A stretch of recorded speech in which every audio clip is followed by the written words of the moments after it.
Happy Monday, and welcome to another episode of Cases That Should Have Gone to the Supreme Court of Canada, but didn't. Today we're talking about the Charter and transplants.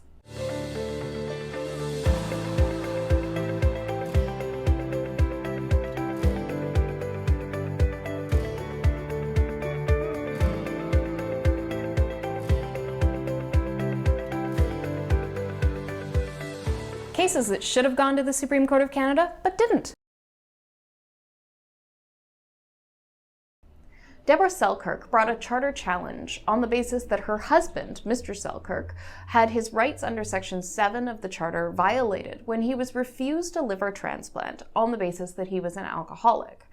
She alleged that these rules that had been set up by the Transplant Committee were unjust because it shouldn't be fair to discriminate against individuals on the basis of the fact that they suffer from a disease like alcoholism and then deny them the very thing that they need to continue their life.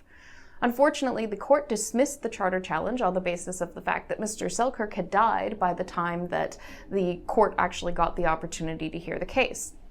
Again, mootness is not an issue that really affects the Supreme Court of Canada's ability to hear a case. There are thousands of people across Canada who could benefit from transplants, and the potential for a decision on this issue could also affect other individuals who are being discriminated against on the basis of their need for a transplant in other circumstances, drug addiction, mental health. There's all sorts of reasons why somebody might be denied a transplant that might go directly to issues of discrimination, including cases involving Indigenous individuals who are discriminated against on the basis of their Indigenous heritage. And so the Supreme Court of Canada had a very significant opportunity here to consider issues that affect the lives of millions of people, the actual ability of people to continue their lives, and to make a determination about whether it is unconstitutional and whether it is unjust to apply these discriminatory principles when it comes to issues involving organ transplants, issues involving the ability of somebody to continue living. This is the most important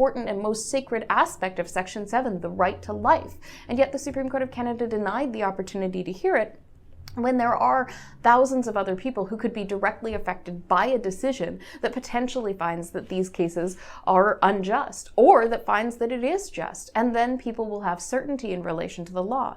It shouldn't be on the backs of individuals who are already suffering through organ failure to have to bring cases to the court and just hope that the court time and the decision is going to be rendered before they pass.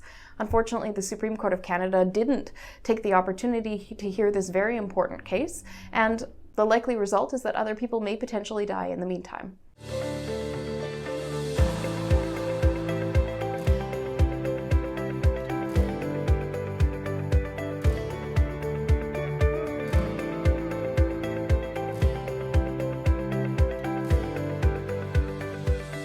Cases that should have gone to the Supreme Court of Canada, but didn't.